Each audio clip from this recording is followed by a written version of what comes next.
that in all things God may be glorified.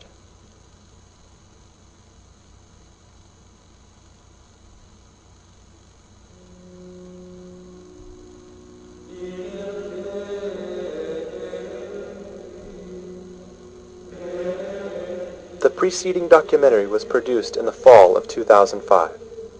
Since that time, the monks have made significant progress in their material goals.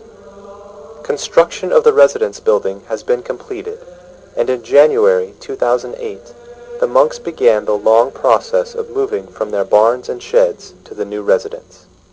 If I had to characterize these last 4 months, I would say the kind of activity that a family would know moving in. Lots of activity that pulls you together and which establishes life in a place, in a house. The monks have enjoyed living in their new space, which is more suited to the monastic life. The first principle of the buildings really is the spiritual reality at the heart of it all, and that requires a certain peace, a certain separation from the world, from the busyness of the world, and you have to have quite a few rooms, which we call cells for the monks. You have to have the conventional places, the chapter room, the refectory, and for that all to fit into the harmony of a real Benedictine abbey, such as existed in the Middle Ages, it takes quite a bit of space.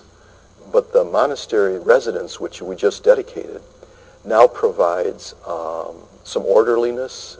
Each monk has his own cell, and there's now a fitting dining room where they can eat. You know, it's just a matter of experience over the centuries how to make a place that is conducive to the contemplative life. That's what we're trying to do here, and it's already working. We already find the new building is helping us a lot in this way. The official blessing ceremony for the new residence took place on April 12, 2008. More than 700 people came from across the country and overseas for the event. Most Reverend Edward J. Slattery, Bishop of Tulsa, began the day by celebrating a pontifical high mass in the crypt church.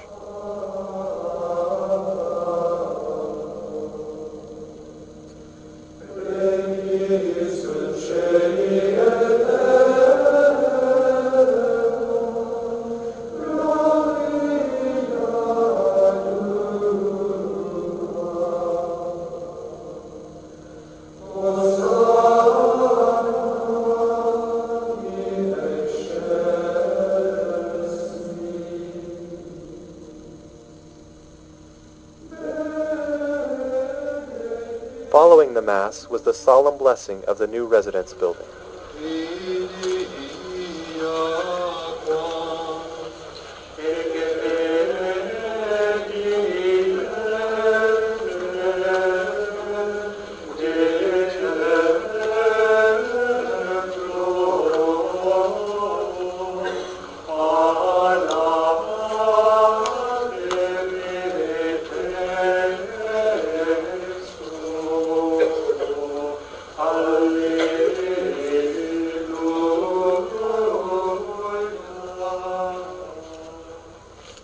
After the ceremonies, there was an open house for all the visitors.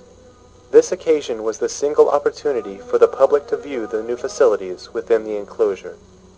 The monks spent the afternoon giving tours of the residence, as well as visiting with friends and family on this special occasion.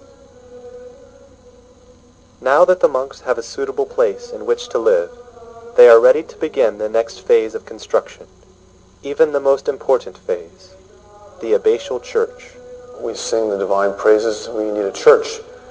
And so you have to have this beautiful space for God that sort of inspires souls to chant the praises of God. And that church needs to be surrounded by buildings that sort of assist, everything you do in the church. The church was in a barn, before, a metal barn. Now we're not quite in a church yet. We're in the crypt of the future church, but it's well proportioned and you can sing in there well. It's bigger. So just the whole atmosphere. It's very important. It's like your habit, really. Habit doesn't make the monk, but it certainly helps, and so do monastic buildings. It is the goal of the monks to build a monastery that will last 1,000 years. In less than 10 years, they have already achieved a great deal.